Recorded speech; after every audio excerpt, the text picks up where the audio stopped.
ડેસરમાં વાણિજ્ય કોલેજ બંધ થવાની આશંકાથી ભારે આક્રોશ વ્યાપેલો છે, ત્યારે વિદ્યાર્થીઓ અને તેમના વાલીઓએ આંદોલનની ચીમકી ઉચ્ચારી છે. કોલેજ બંધ થવાના સમાચાર વાયુવેગે પ્રસરતા સમગ્ર કેમ્પસમાં ભારે હોબાળો મચી ગયો હતો અને મોટી સંખ્યામાં વાલીઓ કોલેજ ખાતે દોડી આવ્યા હતા. વાલીઓ અને વિદ્યાર્થીઓએ કોલેજના પ્રિન્સિપાલ સમક્ષ આ મામલે ઉગ્ર રજૂઆત કરી પોતાનો વિરોધ નોંધાવ્યો હતો. આ આશંકાને પગલે વિદ્યાર્થીઓ, વાલીઓ અને સ્થાનિક સામાજિક આગેવાનો કોલેજ બચાવવા માટે એકજૂથ થયા છે. વાલીઓએ ચીમકી ઉચ્ચારી છે કે જો આ કોલેજ બંધ કરવામાં આવશે તો તેઓ ગાંધી ચિંધ્યા માર્ગે ઉગ્ર આંદોલન કરશે. આ ઉપરાંત આ ગંભીર મુદ્દે મુખ્યમંત્રી સહિત રાજ્ય સરકાર અને ઉચ્ચ તંત્રને લેખિત રજૂઆત કરવાની પણ જાહેરાત કરવામાં આવી છે, જેના ભાગરૂપે ડેસર તાલુકાના અગ્રણીઓ ટૂંક સમયમાં કલેક્ટરને મળીને રજૂઆત કરશે.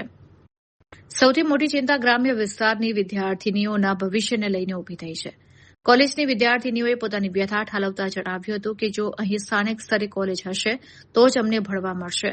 વાલીઓનું કહેવું છે કે જો અહીંથી 35 કિલોમીટર દૂર મંજુસર ખાતે ભણવા જવું પડે તો અંતરિયાળ વિસ્તારના વાલીઓ પોતાની દીકરીઓને આટલી દૂર અભ્યાસ માટે મોકલશે નહીં. આ પરિસ્થિતિમાં સ્થાનિક દીકરીઓ શિક્ષણથી વંચિત રહી જાય અને વિદ્યાર્થીઓની કારકિર્દી પર પ્રશ્નાર્થ ચિહ્ન મુકાઈ જાય તેવી ભીતિ સેવાઈ રહી છે. મારું નામ પરમાર યુવરાજસિંહ અરવિંદસિંહ છે. હું સિહોરાનો રહેવાસી છું. અત્યારે ડેસર તાલુકાની અંદર એક કોલેજ આવેલ છે, જે કોલેજ મંજુસર લઈ જવા માટે માંગણી કરેલી છે. જ્યારે સાવલી તાલુકાની અંદર 2 કોલેજ આવેલી છે, તો અમારા અહીંના વિદ્યાર્થીઓને મંજુસર જવું દૂર પડતું હોય અને રસ્તા પણ ખરાબ હોય, જેથી આ કોલેજ અહીંયા જ રહેવી જોઈએ, જે મારી અરજ છે. આપનું નામ? મારું નામ પરમાર યુવરાજસિંહ અરવિંદસિંહ. હવે આ જે કોલેજ અમને ગઈકાલે આવા મેસેજ મળ્યા છે કે કોલેજ આવતીકાલે જઈ રહી છે, મંજુસર ટ્રાન્સફર થઈ રહી છે, એટલે બધા જ છોકરાઓ કાલે ભેગા થયા હતા કોલેજના બધા સ્ટુડન્ટો, અને કહેવામાં આવ્યું કે આ કોલેજ હવે જઈ રહી છે. એટલે અમે ગામના આગેવાનો ઘણા બધા આવ્યા છે અહીંયા આગળ, અને અમે એ અહીંયાથી ના જાય એના માટે પ્રયત્ન કરી રહ્યા, કેમ કે અમારા ડેસર તાલુકાની અંદર માત્ર એક આ કોલેજ છે, કેમ કે સાવલી બરોડાની અંદર તો ઘણી બધી કોલેજો આવેલી છે, અને અહીંયાથી અમારી દીકરીઓ અને દીકરાઓને 20 કિલોમીટર 40 કિલોમીટર દૂર નહીં જઈ શકે. એટલે અમે તો એટલી એ કરીશું, વિનંતી કરીશું કે અમારી આ કોલેજ અહીંયાથી ત્યાં આગળ મંજુસર ટ્રાન્સફર ના થાય. આ બાબત આપને કોઈ લેખિતમાં જાણ કરી છે ખરી? ના, અત્યારે તો કોઈ લેખિતમાં જાણ નહીં કરી, પણ હવે અમે લેખિતમાં આવેદનપત્ર આપીશું આગળ કલેક્ટર, અને જો જરૂર પડશે તો અમે બધા જ કોલેજના સ્ટુડન્ટો હાથે અમે ગાંધીનગર બી જવા તૈયાર છીએ. આપની માંગણી નહીં સમજે તો શું કરશું?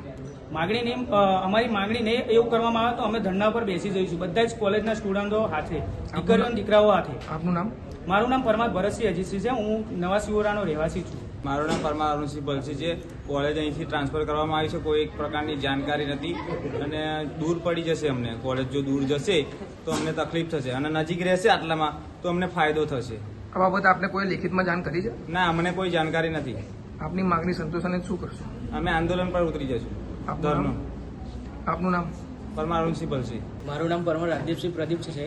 આથી અમને કોઈ પણ જાણ કર્યા વગર મંજુસર સ્થળાંતર કોલેજ થઈ છે, તે કારણોસર અમને દૂર પડી શકે છે, તેથી અમને કોઈ જાણ નથી મંજુસર જવાની.